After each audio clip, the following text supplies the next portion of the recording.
जय हिंद। आज हम लोग क्लास 6 इतिहास का चैप्टर नंबर 10 पढ़ेंगे, इमारतें, चित्र तथा किताबें। चलिए स्टार्ट करते हैं।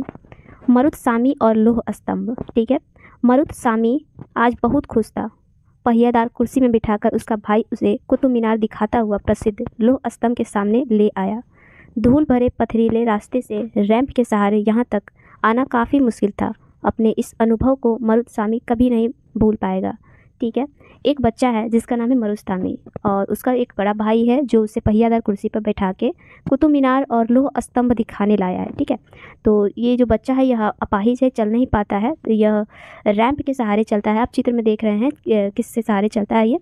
तो ये बच्चा कभी भी रैंप की मदद से कुतुब मीनार और लौह स्तंभ देखने नहीं आ सकता था क्योंकि बहुत सारे पथरीले रास्ते थे।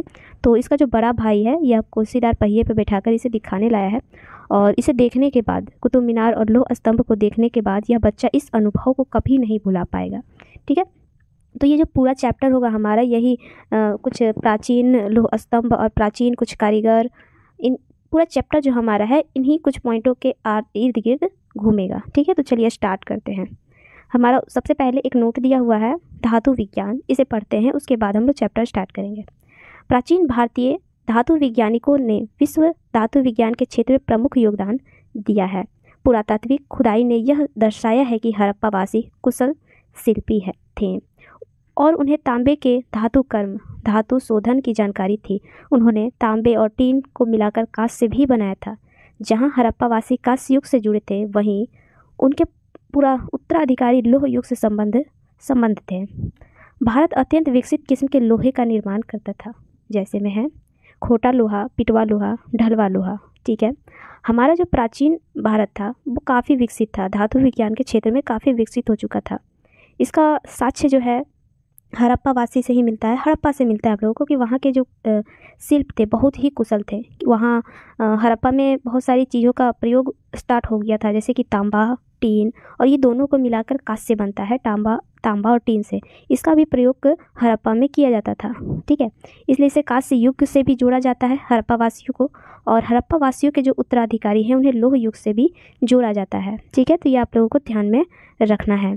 और प्राचीन भारत में आपको यह ध्यान रखना है कि जो लोहा होता था काफ़ी विकसित किस्म की लोहा पाई जाती थी, बनाया जाता था, निर्माण किया जाता था, जैसे में है खोटा लोहा, पिटवा लोहा और ढलवा लोहा। ये 3 तरह के लोह का निर्माण किया जाता था। कब? प्राचीन भारत में। चलिए हम लोग स्टार्ट करते हैं। हमारा पहला पॉइंट लौह स्तंभ। लौह स्तंभ के बारे में हम लोग पढ़ते हैं। महरौली दिल्ली में कुतुब मीनार के परिसर में खड़ा यह लौह स्तंभ भारतीय शिल्पकारों की कुशलता का एक अद्भुत उदाहरण है। लौह स्तंभ कहाँ पास स्थित है? तो महरौली दिल्ली में। ठीक है। कुतुब मीनार के परिसर में खड़ा है, ये कुतुब मीनार का एक परिसर है, उसमें यह लौह स्तंभ खड़ा है, महरौली दिल्ली में, यह ध्यान रखना है। इसकी ऊंचाई 7.2 मीटर, वजन 3 टन से भी ज़्यादा है। इसका निर्माण लगभग 1500 साल पहले हुआ। इसके बनने के समय की जानकारी हमें इस पर खुदे अभिलेख से मिलती है। यह जो लौह स्तंभ है आज से 1500 साल पहले बनाया गया था।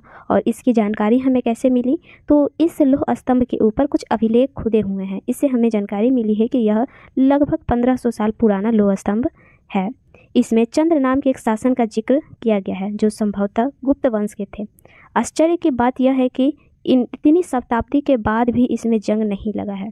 आपको बहुत ही आश्चर्य होगा कि यह लौह स्तंभ लगभग 1500 साल पुराना है किंतु आज तक इस पर जंग नहीं लगा है। ठीक है। जो बहुत ही आश्चर्य की बात है। यह जो लौह स्तंभ है बाहर में है, इसे 24 घंटा बरसात, धूप, अलग अलग तरह के मौसमों को झेलना होता है, उसके बावजूद इसमें आज तक जंग नहीं लगा है 1500 साल तक। ठीक है। यानी कि हमारा जो प्राचीन इतिहास था काफ़ी विकसित हो चुका था। लोहा का जो दुनिया है, बहुत लौह विज्ञान है, काफ़ी विकसित था हमारे प्राचीन भारत में। देखिए आगे का पॉइंट है हमारा ईंटें और पत्थर की इमारत। पॉइंट क्या है? ईंटों और पत्थरों की इमारतें। अब पढ़ते हैं हम लोग। हमारे शिल्पकारों की कुशलता के नमूने स्तूपों जैसी कुछ इमारतों में देखने को मिलती है। ठीक है। स्तूप का शाब्दिक अर्थ टीला होता है। ठीक है। हमारा जो प्राचीन में एकदम शिल्पकार जो थे वो काफ़ी कुशल थे। इसका जो नमूना हमें प्राप्त हुआ है वह स्तूपों के रूप में मिला है, ठीक है। और स्तूप का शाब्दिक अर्थ होता है टीला। टीला अगर आप नॉर्मल भाषा में कहेंगे तो मान लीजिए ये ज़मीन है और कुछ मट्टी से इस तरह से मान लीजिए उठा के कुछ बना दिए तो ये टीला हो गया।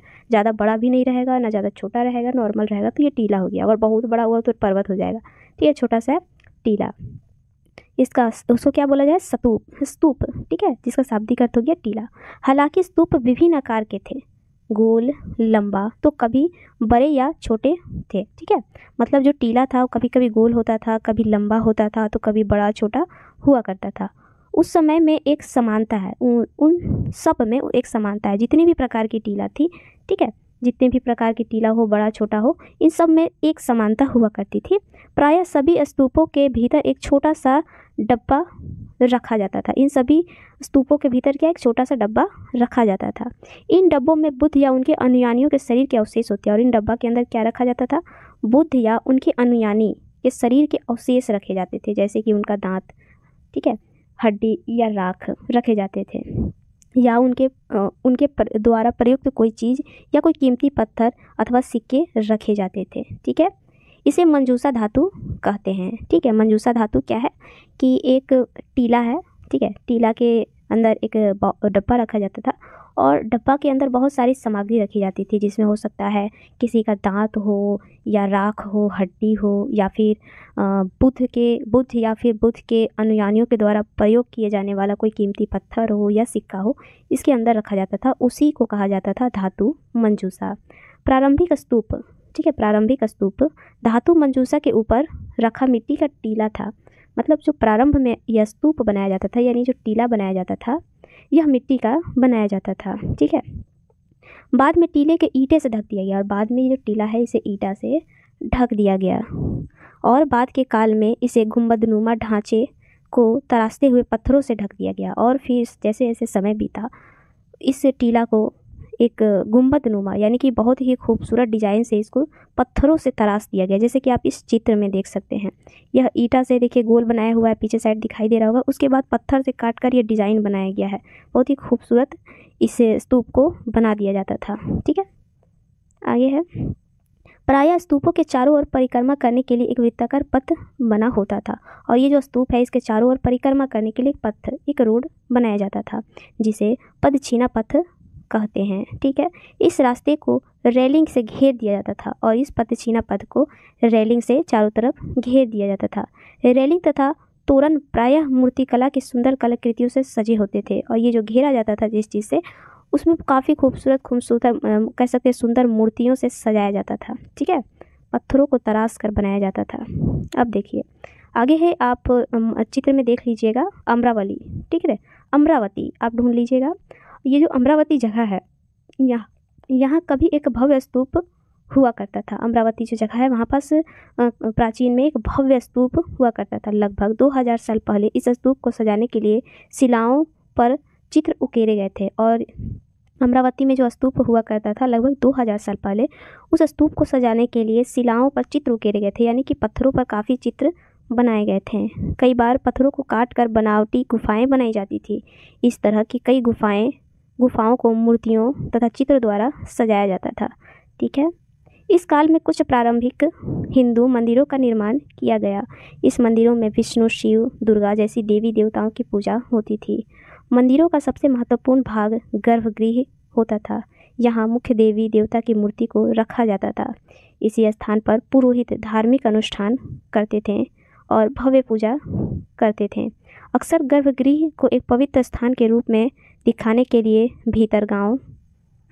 भीतरगांव जैसे मंदिरों में उनके ऊपर काफ़ी ऊंचाई तक निर्माण किया जाता था, ठीक है। यानी कि इसी टाइम में मंदिर का भी निर्माण किया जाता था, जिसमें अगर मान लीजिए ये मंदिर है तो एक जगह मतलब स्पेशल जगह बीच में या फिर कहीं भी होता था जहाँ पास देवता की मूर्ति रखी जाती थी, और इसे काफ़ी ऊंचा तक बनाया जाता था, ठीक है। और ये बीच का जो भाग था जहाँ पास मतलब ईश्वर, देवता या मूर्ति कुछ भी रखी जाती थी, उसे गर्भगृह कहा जाता था, ठीक है, जिसे शिखर कहते थे। और इसे काफ़ी ऊंचा तक इस तरह से बनाया जाता था जिसे शिखर कहते थे। शिखर निर्माण के कठिन कार्य के लिए सावधानी की योजना बनानी पड़ती थी। और ये जो शिखर निर्माण है काफ़ी कठिन काम है, क्योंकि पहले इसके ज़माने में उतने मशीन नहीं थी, तो काफ़ी कठिन काम हुआ करता था, तो बहुत सारी योजना बनानी पड़ती थी।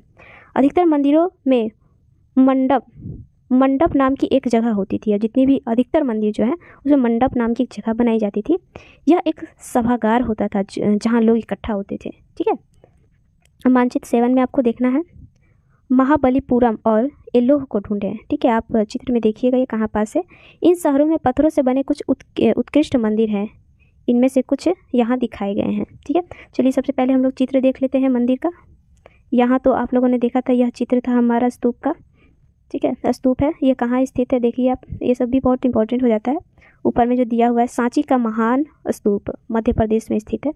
इस तरह के स्तूपों का निर्माण कई सौ साल तक चलता रहा। इस स्तूपों में ईंटों का प्रयोग होता था, संभवतः अशोक के ज़माने का, जबकि रेलिंग और प्रवेश द्वार बाद के शासकों के काल में जोड़े गए। ठीक है, यानी कि स्तूप तो बनाया गया था और इसमें जो रेलिंग थी और प्रवेश द्वार था बाद के शासकों ने बनाया था। यानी कि किसी एक शासक ने कंप्लीट नहीं किया, किसी ने स्तूप बना दिया तो किसी ने ईंटाकरण किया, किसी ने रेलिंग बनाया। ठीक है, इस तरह के हुआ करता था। और बायां साइड में आप यहाँ देखिए अमरावती की एक शिल्पकृति, इस चित्र को देखकर इसका वर्णन करिए। देखिए अमरावती की एक शिल्पकृति है, ये पत्थर पे बनाया गया है, पत्थर को तराश कर बनाया गया है। आपको इसका वर्णन करना है, यह क्या दिखाया गया है। इसमें एक हाथी है और बहुत सारे लोग हैं। ठीक है, चलिए देखते हैं आगे का चित्र। यह चित्र आपका 2 मंदिर दी हुई है, इसके बारे में पढ़ते हैं। बाएं ऊपर, ठीक है, ये बाएं साइड ऊपर में उत्तर प्रदेश के भीतर गांव का एक आरंभिक मंदिर है। ठीक है, लगभग 1500 साल पहले पक्की ईंट और पत्थरों से बनाया गया है। यह मंदिर लगभग 1500 साल पहले पक्की ईंट और पत्थर से बनाया गया है, उत्तर प्रदेश में भीतर गांव में है। ठीक है, और दाएं ऊपर साइड में दाएं तरफ है महाबलीपुरम के एकामिक, ठीक है, क्या लिखा हुआ है, एकासिमक मंदिर। ठीक है, एकासिमक मंदिर है।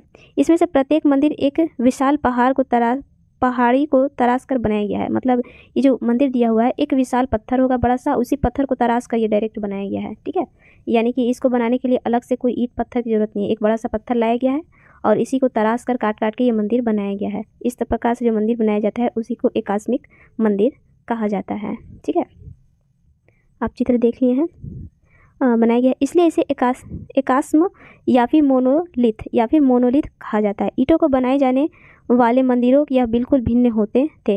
ईंट से बनी इमारतों के नीचे से ईंटों की एक एक तह जोड़ते हुए ऊपर ले जाया जाता था। यानी जो मंदिर ईंट से बनेगा मतलब एक एक तह ईंट रख कर इस तरह से करके मंदिर बनेगा। लेकिन जो एकास्मिक मंदिर है यह एक ही बड़ा सा ईंट लाना है और इसी को तराश कर काट कर मंदिर तैयार कर देना है। जबकि चट्टान तराश कर बनाए जाने मंदिर को पत्थर के काटने वाले ऊपर से नीचे के क्रम में बनाते हैं। ठीक है, अगर पत्थर से कोई मंदिर बनाया जा रहा है तो ऊपर से काट के बनाया जाता था। 2 तरह से मंदिर पहले बनाए जाते थे और दोनों में सबसे कठिन कौन कार्य है, कौन सा मंदिर, आप बताइए। इन मंदिरों को बनाते समय पत्थर काटने वाले को किस समस्या का सामना करना पड़ता होगा, इसकी सूची बनाओ। मतलब कि अगर जो पत्थरों को काट कर, ये पत्थर है इसको काट कर अगर कोई मंदिर बना रहे हैं तो इसमें बहुत सारी समस्या आती होगी। कौन कौन सी आती होगी आप लोग चर्चा कीजिए आपस में। ठीक है, आगे दिया हुआ है दाएं साइड में ये चित्र दिया है एलोह का दुर्गा मंदिर। यह लगभग 1400 साल पहले बनाया गया था। ठीक है, एलोह का ये दुर्गा मंदिर है। आगे देखते हैं हम लोग। आगे हमारा स्तूप तथा मंदिर किस तरह बनाए जाते थे, हमारा अगला पॉइंट है यह। स्तूप तथा मंदिर को बनाने की प्रक्रिया में कई अवस्थाएं आती है। ठीक है, स्तूप बनाना हो या फिर मंदिर, इसमें बहुत सारी अवस्थाएं आएगी। इसके लिए काफ़ी धन खर्च होता होगा। ठीक है, होता था और होता होगा, हमेशा होगा। ये अगर कोई चीज़ बनाना है तो धन खर्च तो होगा ही। इसलिए आमतौर पर राजा या रानी ही इन्हें बनवाने का निश्चय करते थे। पहला काम, मंदिर या फिर स्तूप बनाने के लिए पहला काम अच्छे किस्म के पत्थर ढूंढकर शिलाखंडों को खोदकर निकालना होता था। अगर मंदिर या फिर स्तूप बनाना है तो सबसे पहले पत्थर ढूंढना होगा अच्छे किस्म की। ठीक है, और शिलाखंडों को खोदकर निकालना पड़ेगा पत्थर को अच्छे। जिस मंदिर या स्तूप के लिए सोच विचार तय कर किए गए स्थान को शिलाखंडों तक पहुंचाना होता था और पत्थरों को ढूंढना पड़ता था अच्छे किस्म की। उसके बाद किस जगह बनाना है इसका विचार विमर्श होता था कि मान लीजिए इस जगह पे आपको मंदिर बनाना है तो सारे पत्थरों को ढोकर एक जगह लाकर पहुंचाना होता था। यहाँ पत्थरों को काट कर छाँट कर तराशने के बाद खंभों, दीवारों की चौखटों, फर्शों तथा छतों के आकार दिया जाता था। और इन पत्थरों को अब क्या किया जाएगा, तो उसे काट कर छाँट कर अलग अलग साइज में उसे बांटा जाएगा ताकि खंभा बने, दीवार की चौखट बने, फर्श छत आकार में, इस तरह के इसको बनाया जाता था। इन सब को तैयार हो जाने पर सही जगह पर उन्हें लगाना काफ़ी मुश्किल काम था, ठीक है। लेकिन फिर भी प्राचीन में जो बनती थी मंदिर या स्तूप काफ़ी भव्य और मजबूत हुआ करती थी, ठीक है। अब देखिए बाएं साइड उड़ीसी का जैन मठ है। यह एक पहाड़ को खोदकर एक 2 मंजिला इमारत को बनाया गया है। आप ये जो देख रहे हैं यह एक जैन मंदिर है, ठीक है। और यह पहाड़ को खोदकर बनाया गया है। इसमें इसे बनाने के लिए किसी भी तरह के अलग से पत्थर या फिर कुछ नहीं लाया गया। एक बड़ा सा पहाड़ है, इसी को खोदकर ये घर अंदर से बना दिया गया है, ठीक है। 2 मंजिला इमारत आप देख सकते हैं। कमरों के प्रवेश द्वार को ध्यान से देखिए। देखिए कमरा का प्रवेश द्वार को ध्यान से देखिए, कितना खूबसूरत से बनाया गया है।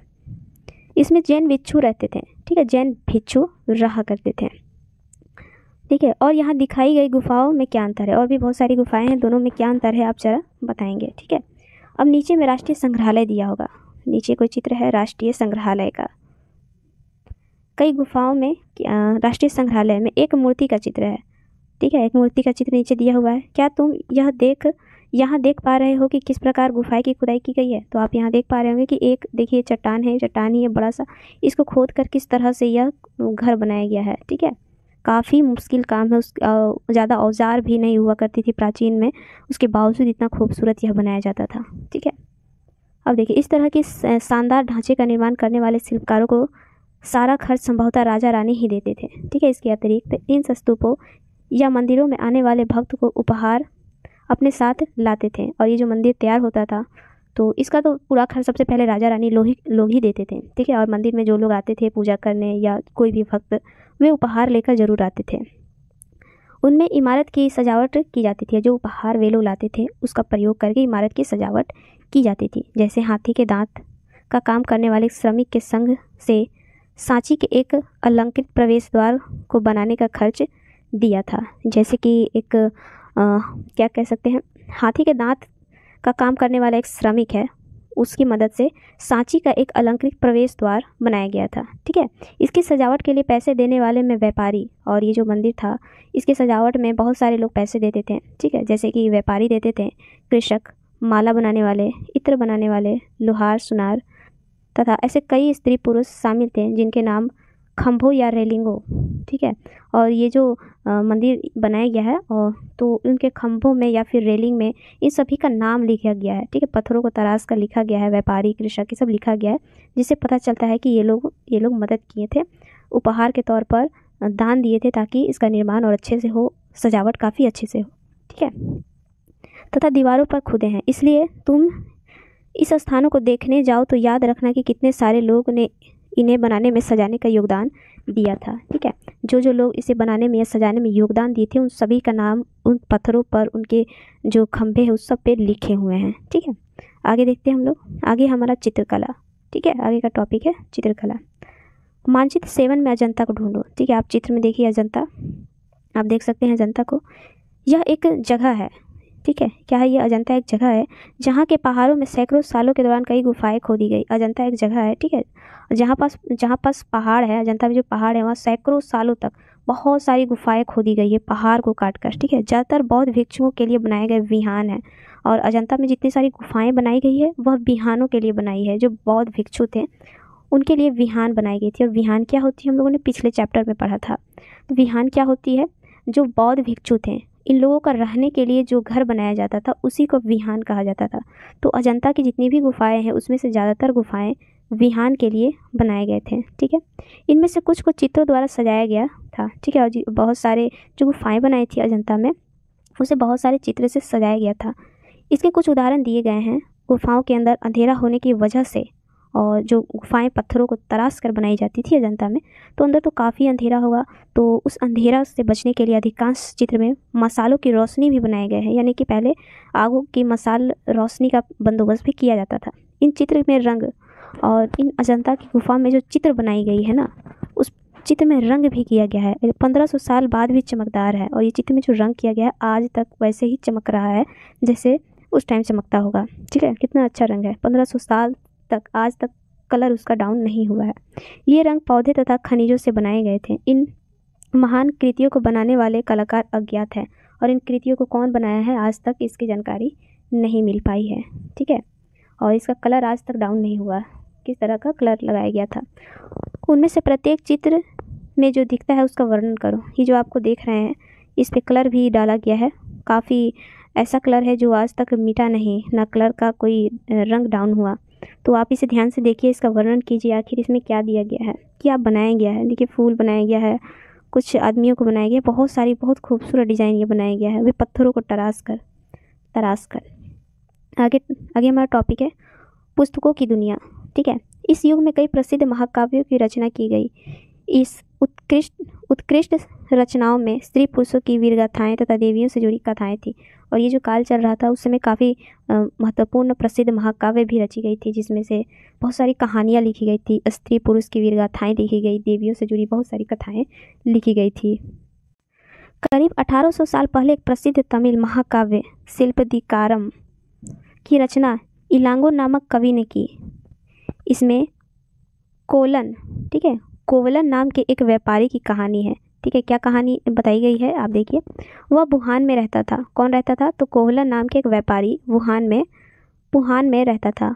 अपनी पत्नी कनगी की उपेक्षा कर वह नर्तकी माधवी से प्रेम करने लगा था। ठीक है, एक व्यापारी था जिसका नाम था कोवलन। ठीक है, वह अपनी पत्नी का नाम क्या था?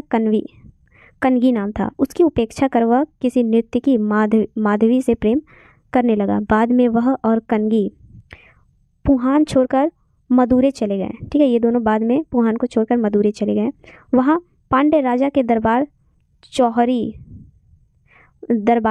जौहरी ने कोवलन पर चोरी का झूठा आरोप लगाया, जिस पर राजा ने उसे प्राणदंड दे दिया। ठीक है, तो ये जो व्यापारी थी उसकी जो पत्नी थी कनगी, जो अभी भी उससे प्रेम करती थी, क्योंकि कनगी के जो पति थे व्यापारी यह किसी नर्तकी से प्रेम करने लगे थे, लेकिन उसके बावजूद जब राजा ने कनगी को मृत्युदंड सुनाया तो ये जो कनगी थी, चूँकि अभी भी व्यापारी से ही प्रेम करती थी, इस अन्याय के कारण बहुत दुखी हुई और रोष से भर गई। ठीक है, उसने मदुरै शहर का विनाश कर डाला। ठीक है, आप समझेंगे, छोटा सा कहानी दिया हुआ है, काफ़ी डिटेल में समझाया गया है। ठीक है, मतलब किसी के साथ गलत होगा तो विनाश हो जाएगा। राजा ने बिना गलती के व्यापारी को मृत्युदंड सुनाया तो उसकी पत्नी इतना दुखी हुई और रोष में आ गई कि पूरे मदुरै शहर का विनाश कर डाला। ठीक है, आपको एक और कहानी यहाँ पास दिया हुआ है, नोट दिया हुआ है, क्या दिया है पढ़ते हैं हम लोग। आगे हमारा यह है शिल्पदिकारम से लिया गया एक वर्णन। शिल्पदिकारम क्या है? अभी हम लोगों ने ऊपर देखा, यह तमिल का एक महाकाव्य है, उसी से एक वर्णन लिया गया है। ये क्या है देखते हैं हम लोग। यहाँ कवि ने कन्नी के दुख इस तरह वर्णन किया है। कन्नी को काफ़ी दुख हुआ था जब उसके पति को मृत्युदंड राजा ने सुनाया था। ठीक है, तो वह किस तरह से दुखी हुई थी, उसके दुखों का वर्णन किया गया है। कहाँ पास किया गया है? तो शिल्पदिकारम में किया गया था। यह एक तमिल महाकाव्य है शिल्पदिकारम। ठीक है, कन्नी किस तरह से दुख व्यक्त कर रही है। ओ मेरा दुख तो देखो, तुम मुझे सांत्वना तक नहीं दे सकते। क्या यह सही है कि विशुद्ध सोने से भी सुंदर तुम्हारा शरीर बिना धूल से सना हुआ यूं ही पड़ा है। यह कहाँ का न्याय है कि गोधूली के इस स्वर्णित आभा में फूलमाला से ढके सुंदर वक्ष स्थल वाले तुम जमीन पर गिरे पड़े हो। मैं अकेली असहाय और हताश होकर खड़ी हूँ। क्या ईश्वर नहीं है? क्या इस देश में ईश्वर नहीं है? पर क्या उस स्थान पर ईश्वर रह सकते हैं जहाँ के राजा की तलवार निर्दोष नवागतुन के प्राण ले लेती है? क्या ईश्वर नहीं है? नहीं है, मतलब इस तरह से अपने दुखों को व्यक्त कर रही है कन्नी। ठीक है, यह एक महाकाव्य शिल्पदिकारम से लिया गया है। ठीक है, तो चलिए हम लोग आगे बढ़ते हैं। आगे हमारा है एक और तमिल महाकाव्य। एक महाकाव्य हम लोगों ने ऊपर में देखा, शिल्पदिकारम तमिल महाकाव्य था, और एक और महाकाव्य है तमिल का जिसका नाम है मणि मेखलई। ठीक है, क्या नाम है? मणि मेखलई। करीब 1400 साल पहले सतनार द्वारा लिखा गया था। किसके द्वारा? सतनार द्वारा लिखा गया था तमिल महाकाव्य, जिसका नाम मणि मेखलई है। ठीक है, मणि मेखलई है। इसमें जो है क्या है देखिए, इसमें कोलन तथा माधवी की बेटी की कहानी है। ठीक है, कोलवन तथा माधवी। कोलवन क्या था, वह व्यापारी था, और माधवी कौन थी, तो वह नृत्यकी थी जिससे ये प्रेम करता था। ठीक है, और इसकी एक बेटी की कहानी इस महाकाव्य में दी गई है। ये रचनाएं कई सदियों पहले खो गई थी। ठीक है, उसकी पांडुलिपियाँ दोबारा लगभग 100 साल पहले मिली। पांडुलिपि क्या है, आप लोगों ने फर्स्ट चैप्टर में पढ़ा था। अन्य बहुत सारे लेखक थे, अन्य लेखक जैसे कालिदास, जिसके बारे में तुमने अध्याय 9 में पढ़ा है, संस्कृत में लिखते थे। ठीक है, कालिदास संस्कृत में लिखते थे। आगे हमारा टॉपिक है पुरानी कहानियाँ पर संकलन तथा संरक्षण। ठीक है, आगे देखते हैं हम लोग। ये हिंदू धर्म से जुड़ी कहानियाँ जो बहुत से पहले प्रचलित थी, कई काल में लिखी गई, इसमें से पुराण भी शामिल है। हिंदू धर्म में बहुत सारी कहानियाँ प्रचलित है जो कई काल में लिखी गई थी। ठीक है, जिसमें से पुराण जो है ये भी काफ़ी प्रचलित हमारा जो कहानी है हिंदू धर्म की। पुराण का शाब्दिक अर्थ प्राचीन है, आपको ये ध्यान में रखना है। पुराण में विष्णु, शिव, दुर्गा, पार्वती जैसी देवी देवताओं से जुड़ी कहानियाँ लिखी हुई है। ठीक है, किसमें, पुराण में लिखी हुई है। अब देखिए आपका एक नोट है, इसको पढ़ लेते हैं। यहाँ उसकी सबसे प्रसिद्ध रचना मेघदूत के एक अंश दिया गया है। यहाँ एक विरही प्रेमी बरसात के बादल को अपना संदेश वाहक बनाने की कल्पना कर रही है। ठीक है, काफ़ी अच्छा है ये। देखो इसमें किस तरह के कवि ने बादलों की उत्तर की ओर ले जाती ठंडी हवा का वर्णन किया है। यानी कि एक विरही प्रेमी जो है बरसात के बादलों से अपने संदेश को पहुंचाने की कल्पना कर रही है। यह चाहती है कि ये जो बरसात के बादल है एक संदेश वाहक की तरह कार्य करे, और वो किस तरह से कह रही है इसका वर्णन यहाँ किया गया है। देखिए क्या लिखा गया है, तुम्हारे बौछारों से मुलायम हो उठी मिट्टी की भीनी खुशबू से भरे, हाथी की सांस में बसी जंगली गुल्लर को पकाने वाली शीतल बयार तुम्हारे साथ धीरे धीरे बहेगी। ठीक है, काफ़ी अच्छा ये रचना है। क्या तुम्हें लगता है कि कालिदास को प्रकृति प्रेमी कहा जा सकता है? बिल्कुल कहा जा सकता है, क्योंकि कालिदास जो है प्रकृति से जुड़ी ही बहुत सारी इनकी रचनाएं हैं। ठीक है, आप इसे प्रकृति प्रेमी आराम से कह सकते हैं। इनमें से इन देवी देवताओं की पूजा विधियाँ भी लिखी गई है। यानी कि हिंदू जो धर्म में बहुत सारी कहानियाँ हैं, शिव की, पार्वती की, देवी देवताओं की बहुत सारी कहानियाँ हैं। तो कहानियों के साथ साथ जो है बहुत सारी देवी देवताओं की पूजा की विधियाँ भी लिखी गई है, किसमें, पुराण में लिखी गई है। इसके अतिरिक्त इसमें संसार की सृष्टि और तथा राजाओं के भी कहानियाँ लिखी हुई है। बहुत सारी संसार की सृष्टि और राजाओं की कहानियाँ लिखी गई है, किसमें, पुराण में। पुराण का शाब्दिक अर्थ प्राचीन होता है। अधिकतर पुराण सरल संस्कृत श्लोक में लिखे गए हैं, जिससे सब उन्हें सुन और समझ सकें। ठीक है, पुराण किस में लिखा गया है, तो सरल संस्कृत श्लोक में लिखा गया है। ठीक है, संस्कृत में, और कहानी की तरह नहीं, श्लोक की तरह लिखा गया है, ताकि नॉर्मल संस्कृत में लिखा गया है, सरल संस्कृत में, ताकि सभी लोग इसे आराम से पढ़ सकें और समझ सकें। पुराणों का पाठ पुजारी मंदिरों में किया करते थे, जिसे लोग सुनने आते थे। ठीक, 2 संस्कृत महाकाव्य महाभारत और रामायण लंबे अरसे से लोकप्रिय रहे हैं। ठीक है, ये काफ़ी लोकप्रिय महाकाव्य हैं, महाभारत और रामायण आज भी काफ़ी लोकप्रिय हैं। तुम में से कुछ बच्चों इन कहानियों से परिचित होंगे, बहुत सारे बच्चे रामायण महाभारत से परिचित होंगे। महाभारत क्या था, महाभारत कौरवों और पांडवों के बीच युद्ध की कहानी है। इस युद्ध का उद्देश्य पुरु वंश की राजधानी हस्तिनापुर की गद्दी प्राप्त करना था। ये जो महाभारत की पूरी कहानी है, यह कौरवों और पांडवों के बीच का युद्ध था। यही युद्ध की पूरी कहानी ये चलती है महाभारत में।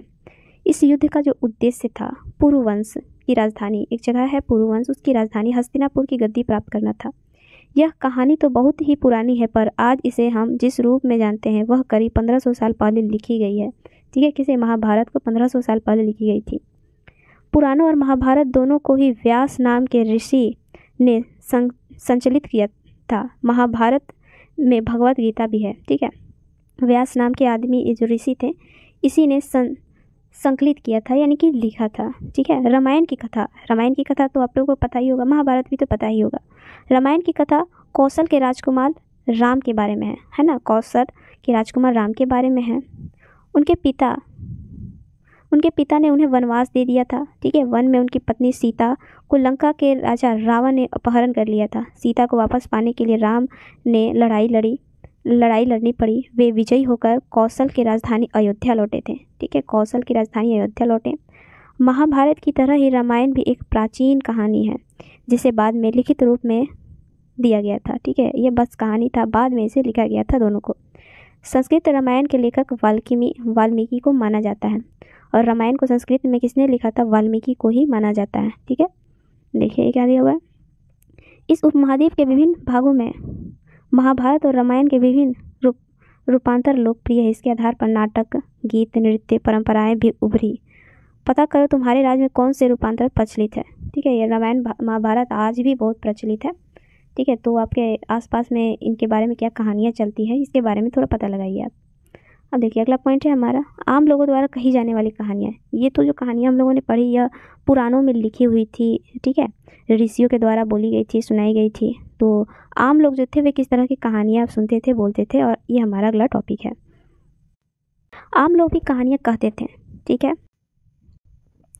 कविताओं और गीत की रचना करते थे, गाने गाते थे, नाचते थे, नाटक को देखते थे, नाटक को खेलते थे। इनमें से कुछ तो इस समय के आसपास जातक, पंचतंत्र की कहानियों के रूप में लिखकर सुरक्षित कर लिए गए।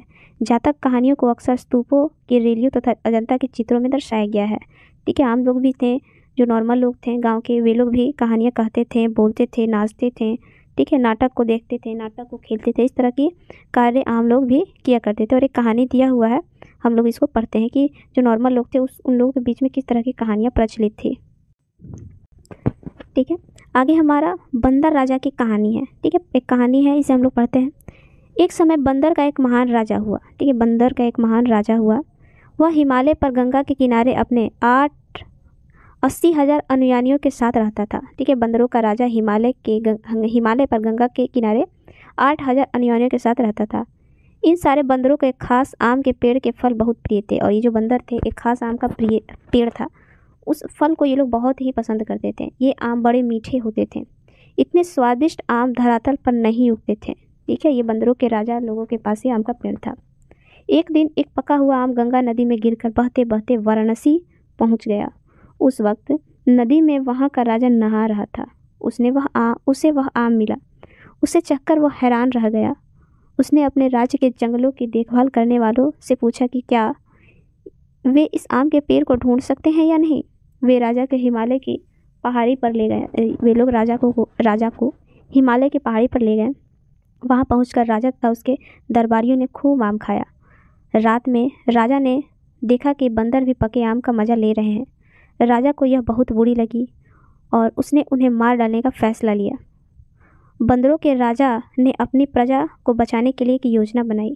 ठीक है, कहने का मतलब है कि बंदर बहुत सारे रहते थे, लगभग 80,000 हिमालय पर गंगा किनारे आसपास में रहते थे। ठीक है, वहाँ एक आम का पेड़ था जो काफ़ी लोकप्रिय था बंदरों के बीच में। सभी बंदर वही आम का पेड़ से आम खाते थे, जो काफ़ी मीठी थी। एक बार हुआ कि उस आम के पेड़ से कुछ आम नदी में गिर गया। गंगा नदी किनारे था पेड़ चूँकि, और वो जो आम है बहते बहते वाराणसी आ पहुँचा। और वाराणसी में एक राजा थे, वे नहा रहे थे, तभी उनको आम मिला। वो आम को चख कर देखें, उन्हें बहुत अच्छा लगा। तो उन्होंने अपने सिपाहियों को ऑर्डर दिया और यह पूछा कि आम का जो ये आम मैंने खाया ये पेड़ कहाँ है। तो सब लोगों ने ढूंढा और राजा को हिमालय पर ले गए। ठीक है, ये आम का पेड़ हिमालय पर था। राजा वहाँ गए। राजा और उसके दरबारी बहुत सारे आम खाए, उन्हें बहुत अच्छा लगा। और रात को वे लोगों ने देखा कि वे लोग तो आम खाए ही हैं, बहुत सारे बंदर आके आम खा रहे हैं। तो राजा को बहुत बुरा लगा कि हाँ, ये जो मीठा आम है सिर्फ मैं खाऊंगा, ये बंदर लोग क्यों खा रहे हैं। उन्होंने ऑर्डर दे दिया कि जितने भी बंदर है सबको मार डालो। अब बंदर को मारोगे ये तो बुरा है। तो बंदर के जो राजा थे वे अपने प्रजा को बचाने के लिए एक योजना बनाई। क्या योजना बनाई है हम लोग देखते हैं। योजना बनाई, ठीक है, उन्होंने आपस में योजना बनाई। उसने आम के पेड़ के टहनियों को तोड़कर, ठीक है, बंदर के जो राजा थे अपने प्रजा को बचाने के लिए क्या किए हैं, पेड़ के टहनियों को तोड़कर उसे आपस में बांधकर नदी पर एक पुल बनाया। किसने बनाया? बंदरों के राजा ने। इसके एक छोर को वह तब तक पकड़े रहा जब तक उसकी सारी प्रजा ने नदी पार न कर ली। वह जो बंदर का राजा था नदी पार करवाने के लिए आम के टहनियों से बनाया पुल और एक तरफ पकड़ के रखा था, और बाकी जितनी प्रजा थी उस पुल से पार हो रही थी। वो तब तक पकड़े रहे जब तक सारी प्रजा पार नहीं हो गई। इस प्रयास से वह इतना थक गया कि मरणासन होकर गिर पड़ा। राजा ने जब यह देखा तो उसने बंदर राजा को बचाने की काफ़ी कोशिश की, पर वह सफल ना हुआ और बंदर राजा पर उसे शोक हुआ। बंदर राजा की मृत्यु हो गई, ठीक है, और राजा ने उसे पूरा सम्मान दिया, ठीक है। मध्य भारत में भरहूत के एक स्तूप से मिले एक पत्थर पर उकेरे गए चित्र में इसे दिखाया गया है। देखिए ये चित्र में दिखाया गया है किस तरह से ये आम का पेड़ है, बंदर है, राजा है, ठीक है, ये सब दिखाया गया है। ठीक है, आपको कहानी समझ में आई होगी। आगे हमारा विज्ञान की पुस्तकें दी हुई है, पढ़ते हैं हम लोग विज्ञान की पुस्तकें। इसी समय गणितज्ञ, ये जो काल चल रहा था, इसी टाइम में बहुत सारे गणितज्ञ, खगोल शास्त्री आर्यभट्ट ने संस्कृत में आर्यभट्टयम नामक की पुस्तक लिखी थी। काफ़ी प्रचलित है। ठीक है, इनमें से इनमें उन्होंने लिखा था कि दिन और रात पृथ्वी अपनी ध्रुवी पर चक्कर काटने की वजह से होते हैं, जबकि लगता है कि रोज़ सूर्य निकलता है। मतलब लोगों को लगता था कि रोज़ सूर्य निकलता है और डूबता है, लेकिन जो आर्यभट्ट थे गणितज्ञ, इन्होंने बताया कि ये जो पृथ्वी है अपनी ध्रुवी पर चक्कर काटता है, जिसकी वजह से दिन और रात होते हैं। उन्होंने ग्रहण के बारे में भी एक वैज्ञानिक तर्क दिया था। किसने दिया था? तो आर्यभट्ट ने दिया था। उन्होंने वृत्त की परिधि को मापने की एक विधि भी निकाली थी, जो लगभग उतनी ही सही है जितनी कि आज में प्रयुक्त होने वाली विधि। और भी बहुत सारे गणितज्ञ प्रचलित हुए थे उस समय, जिसमें से वराहमिनी है, ठीक है, ब्रह्मगुप्त है, भास्कराचार्य है, कुछ अन्य गणितज्ञ और खगोलवेत्ता थे जिन्होंने कई खोज की। इसके बारे में और भी पता लगाना है, आप लोग गूगल पे सर्च करके इन लोगों के बारे में पता लगाइए। ठीक है, और भी ज़्यादा जानकारी जुटाने का कोशिश कीजिए। देखिए 2 नोट दिया हुआ है, क्या दिया है? शून्य। अंकों का प्रयोग पहले होता था, पहले भी अंकों का प्रयोग होता था, पर अब भारत के गणितज्ञों ने शून्य के लिए एक नए चिन्ह का आविष्कार कर दिया। ठीक है, चूँकि पूरे दुनिया में नंबरों का प्रयोग होता था, शून्य का प्रयोग नहीं होता था। भारत में शून्य का एक आविष्कार कर लिया गया था और शून्य को एक चिन्ह भी दे दिया गया था। ठीक है, गिनती की यह पद्धति अरबों द्वारा अपनाई गई और ये जो शून्य था इसे अरबों द्वारा अपना लिया गया था। तब यूरोप में फैल गई, धीरे धीरे ये शून्य जो है यूरोप में फैल गई। आज भी ये पूरी दुनिया प्रयोग करती है, यानी शून्य का खोज भारत ने ही किया था, ये पता भी होगा आप लोगों को। आयुर्वेद, भारत का प्राचीन आयुर्वेद भी काफ़ी विकसित था। आयुर्वेदिक चिकित्सा विज्ञान की एक विख्यात पद्धति है जो प्राचीन भारत में विकसित हुई। प्राचीन भारत में आयुर्वेद को दो प्रसिद्ध चिकित्सक थे, ठीक है, बहुत ही प्रचलित थे ये, जिनका एक नाम था चरक और दूसरे थे सुश्रुत थे। ठीक है, 2वीं शताब्दी ईस्वी में हुए थे चरक और ये 4वीं शताब्दी ईस्वी में हुए थे। चरक द्वारा रचित चरक संहिता औषधि शास्त्र की एक उल्लेखनीय पुस्तक है। ठीक है, अपनी एक रचना थी सूत्र संहिता की श्रुति में शल्य चिकित्सा की विधियों का प्रयुक्त का वर्णन, विस्तृति का वर्णन मिलता है। आयुर्वेद में भी काफ़ी विकसित था हमारा प्राचीन भारत, जिसमें 2 काफ़ी प्रसिद्ध चिकित्सक थे, आप लोगों ने पढ़ा, एक चरक थे और दूसरे सुश्रुत थे। काफ़ी विकसित थे, इन्होंने बुक भी लिखा था जो काफ़ी प्रचलित था। ठीक है, तो आज हम लोगों ने पूरा चैप्टर पढ़ा इतिहास का, ये लास्ट चैप्टर था और अगले क्लास से हम लोग जितने भी चैप्टर्स पढ़े हैं उनके क्वेश्चन आंसर का वीडियो लाने की कोशिश करेंगे। वीडियो के साथ बने रहें और हमारे चैनल के साथ अगर अच्छा लगे तो जुड़ें। ठीक है, मिलते हैं अगले वीडियो में, तब तक के लिए अपना ख्याल रखें।